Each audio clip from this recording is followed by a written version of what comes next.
Hey everyone, what is going on? I am Matthew Oliver with Stillwater Alchemy, and this is your general tarot scope for Geminis for January 2023. So I trust you have all been doing well, that the holidays have been blessed and aligned, that you're getting some time to slow down, Gemini. The thing is that Mars has been retrograde in the sign of Gemini since October 31st. It will station direct on the 12th of January. We also have Mercury currently retrograde, which can really affect Gemini risings because Mercury is a ruling planet of Gemini. Mercury will station direct on the 18th of January, and then Uranus stations direct on the 22nd of Gemini. So within that 12-day period, 12th to the 22nd, we have 3 planets stationing direct, 2 of which really affect Gemini placements intensely. So at the start of the month, you don't need to overly worry if you're not where you want to be, or if things are taking a little bit of time to percolate, to expand for you. For every zodiac sign, this is a time to slow down. And I mean, so many people are traveling, are still in holiday mode at the start of the month. So don't feel guilty about doing the same, because especially with that Mars retrograde, I know a lot of people have been telling me, especially Gemini risings, that they've been in their head. They're wondering when things are going to get better. They're feeling like they're not succeeding, or they're not moving in the way they want them to, or maybe their health has been compromised. These are all things that will get better as Mars stations direct, as Mars is regaining speed, but you still need to take a little bit of time for yourself. And Jupiter is now in Aries.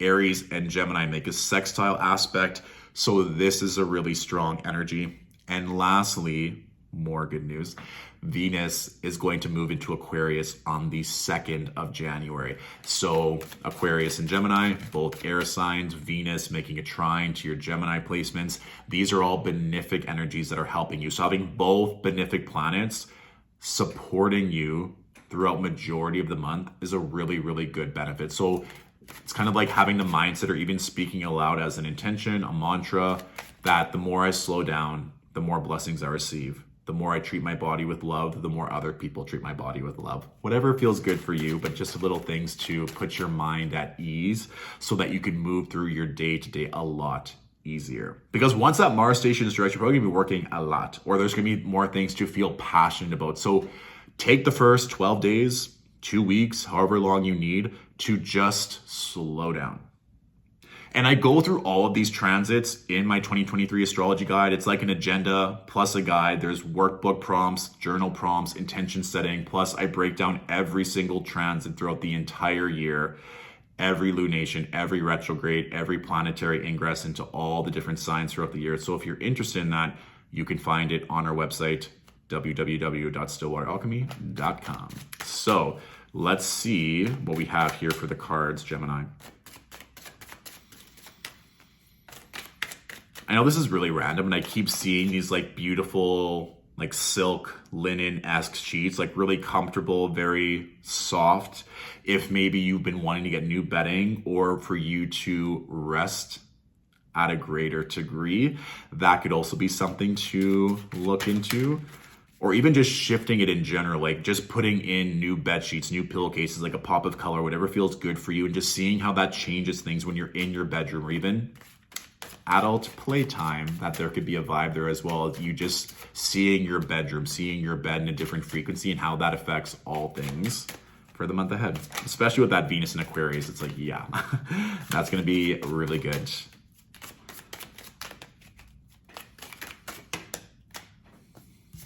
Okay, so we have Queen of Pentacles. This is really nice. Finances, stability, groundedness, potentially looking at your finances, going to an advisor, seeing someone that can really help you expand your wealth.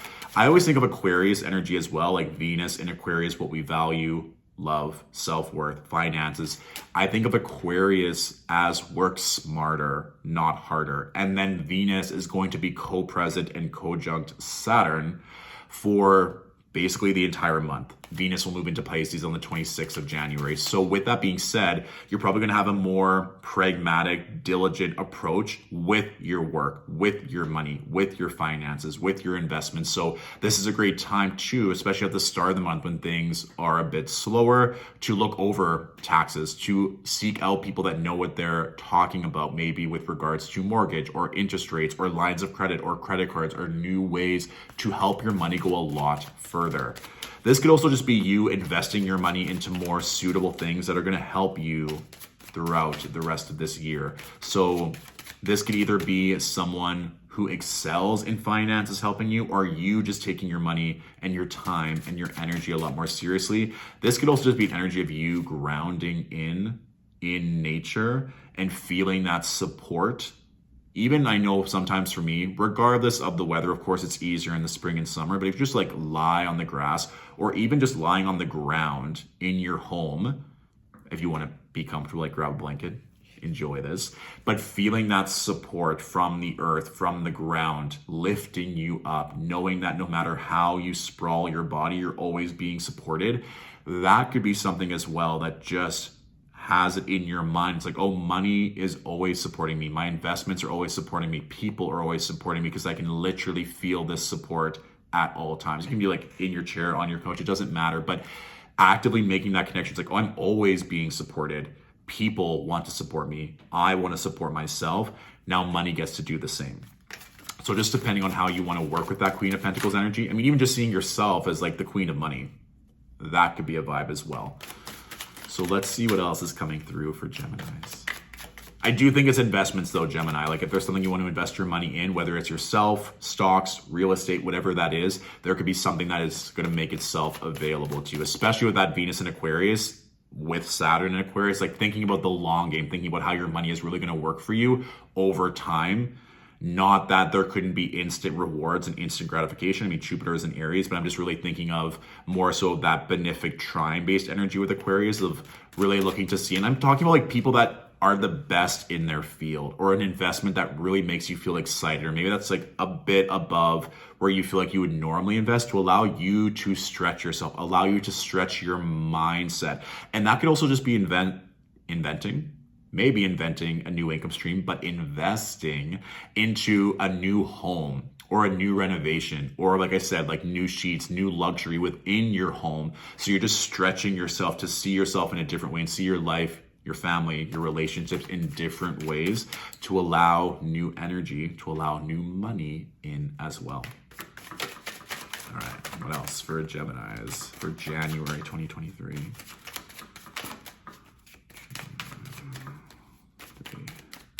All right. Okay, these two cards seem to be popping up a lot for every zodiac sign. So I feel like it's, again, that more of a, we have Capricorn and Aquarius season in January of 2023. So we have the Four of Wands, the Wheel of Fortune, and the Knight of Wands. So this as well, I mean, I literally just said that maybe you want to invest your money into a new home, to renovate your home or have new items in the home. And then we have the Four of Wands with the Wheel of Fortune. So I think this is a message that Spirit wants to get out, that really looking at your environment. If you've been saying again and again that you want to move or you want to look at property more seriously, maybe this is the time to take it one step further and start enacting these changes now. And that's perfect timing with all these retrogrades, that you're going back to certain projects, to certain mindsets, to certain opportunities to fine tune them or to pick them back up and maybe look at them from a different perspective, or acquire new help or acquire new assistance that's going to better that.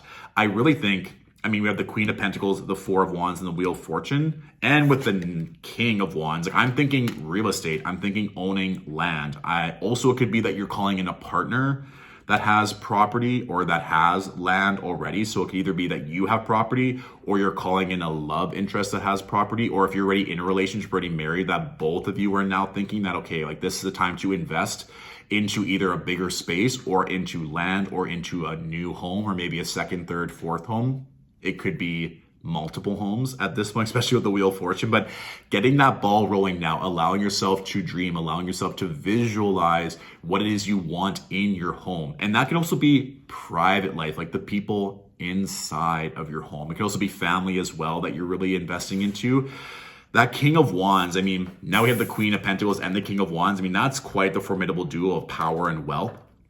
So looking at what brings you joy, what you are passionate, where you maybe want to delegate certain home matters. So maybe you hate cleaning. Maybe you hire a cleaning person to come in once a week. Maybe you don't like cooking. Maybe you're going to invest into a meal delivery service, or you're not going to be so hard on yourself when you order in. I want you to start thinking of yourself in that higher frequency of your higher self, of how they would act, how they would move, especially in the home and family dynamic, so that you have more time, you have more opportunity to enjoy your life, and you're not doing mundane tasks that maybe don't bring you any pleasure anyway. You don't have to do these things that, especially around the home, maybe it's like cutting the grass or doing whatever it may be. If that is something that you can just pay someone else to do and you have the means to, do it so that you get to enjoy. Like I remember during the height of the pandemic, I was doing something like 35, 40 readings a week. Like I was just doing so many. And for me, I could just order food between my second to last and my last client. So once I was done, that last client, food was waiting for me at my door. And me paying for that service was a better use of my time than me going to the grocery store, me waiting in line, coming back home, putting all the food away, preparing the food, eating the food, cleaning the dishes. It was like, of course I was going to eat the food no matter what, but all that extra time, I could fit in another client and have money to pay for a meal delivery service for the entire week. So it's really just, is your time towards certain things benefiting you, or could you use that time to make more money? Could you use that time to rest? Are there other ways that you can use your time that you don't have to feel guilty about for acquiring help or assistance or paying someone else to do something that they love? I'm rewatching Friends right now, like as I wind down, as I'm like doing my face skincare regime at night. I'm like, I can get through pretty much an episode of Friends in that time, but that energy of like Monica, of just like loving to clean, and it's like sees a dirty car outside and just like has to clean. Like there are people that love to clean, there are people that love to cook. Allow that energy of love into your home, whatever it may be. And for some of you don't need to do that, but it's interesting that these cards are coming through, that you just get to be more like a master of your home, a master of your mindset, not allowing past family wounds or family mindsets to get in the way of the expansion that's coming in, okay? Yeah. All right, 2 more cards, please, for Gemini. What else can Gemini look forward to for January 2023? Keep seeing pumpkin, which is like kind of fun and random. Could be a couple different things. Could be from like a nutrition standpoint. So maybe having more pumpkin seeds into your diet could be something. I mean, orange, very prominent with pumpkins. That's the sacral chakra for pleasure, embodiment of pleasure in the body, creativity, life force energy. So that could also be something. I'm also kind of seeing like pumpkin puree. So if you're like wanting to cook or make something like pumpkin pie, pumpkin lattes, or like having that like pumpkin essence in something, or even like a pumpkin scent, so like a pumpkin spice candle, something about pumpkin is coming through, which I know it's not in season, but that doesn't really matter. That it's also like, if I'm thinking about a pumpkin, you think of like pumpkin spice latte, but you also think of carving pumpkins in Halloween. And what's usually the common thing, like this big toothy grin or something happy or something cheerful, or like the creative energy of how people carve pumpkins. So element of fun, element of pleasure, element of literally like carving out something that you can see and that you get to experience. So that can be however you want to take that message, or you might already have an intuitive sense of what a pumpkin means for you. I just wanted to pass along that download. I think it is something more pleasurable and fun that you get to do with yourself, that you get to see every day. So maybe it's, I don't know, like if you wanted to invest into new art that you get to see, or if you wanted to invest into you getting to watch your favorite episode of like an old TV show every night, like I'm doing with friends, and like have that you get to look at, something that brings more joy and more creativity into your life that you get to see or get to experience every day. Because I mean, if you're thinking about also like carving a pumpkin, that pumpkin stays out and you see it throughout the weeks or the days you have it outside for yourself. Or even potentially thinking back to where you were during Halloween. I mean, that's when this Mars retrograde started. So seeing how far you've come in the past 9-10 weeks, that could also be something as well, that sometimes the universe gives me messages in interesting ways, but how far you've grown since Halloween. and take that into consideration and what lessons you've learned so that you can integrate those lessons moving forward, especially around the themes that we've just talked about in terms of investment, in terms of money, in terms of home, in terms of relationships. These can be all a thing that sometimes we forget to slow down, which is what we're being called to do right now anyway, and to see how far we've grown and to honor that as well. And knowing it's like, cool, I've done all this work in a matter of 2.5 months. Where else or how else can I grow in the next 2-3 months that's going to be completely elevated for where I am now, which can be really exciting to be like when the work works, you just see that massive expansion, you get more and more excited to feel that momentum, that domino effect of everything just unfolding as it needs to. Okay, that one obviously wants to come out. 3 of Cups. We're just talking about fun and pleasure that you get to see, you get to experience. True Gemini fashion, getting to do it with other people, being more social, celebrating your wins. If there are people that you want to connect with, or you just prioritizing relationships, fun, friendship, family, connection, this is what you're going to do. Or maybe even the fact that the 3 of Cups landed next to that 4 of Wands, that you're wanting to have more people in your home, or really feeling like friends are like family, or allowing that love in. So you need a bigger space because you're going to be having all these beautiful people over, more social events, more functions. That could also be something as well. And it's interesting that, remember, we had the Queen of Pentacles and the King of Wands present in this reading. So I think being around powerful, secure, smart people is something that's going to call you higher. That's going to be reflecting all the work that you've done. So don't be surprised if you're connecting with more like-minded people, or people that maybe you haven't felt worthy of in the past, that this is your chance to really exponentially grow and expand. Like I said, with Venus and Aquarius, with Saturn there making trines to everything you have in Gemini, with Jupiter and Aries also supporting, it's no surprise that there is a lot of really good energy to harvest from this month, okay? So that is our general reading. If this reading resonated, please feel free to share with a fellow Gemini. If you want to book in for a personal one-on-one reading, you can do that through our website. I'll put the links to that in the description of this video. And if you do want to invest into our 2023 astrology guide that goes through all the transits, all the goodies, more ways to invest into yourself to grow your knowledge, accountability, that astrology guide can be found on our website as well, okay? Thank you all for watching. Have a beautiful month ahead. I'll talk to you soon. Bye.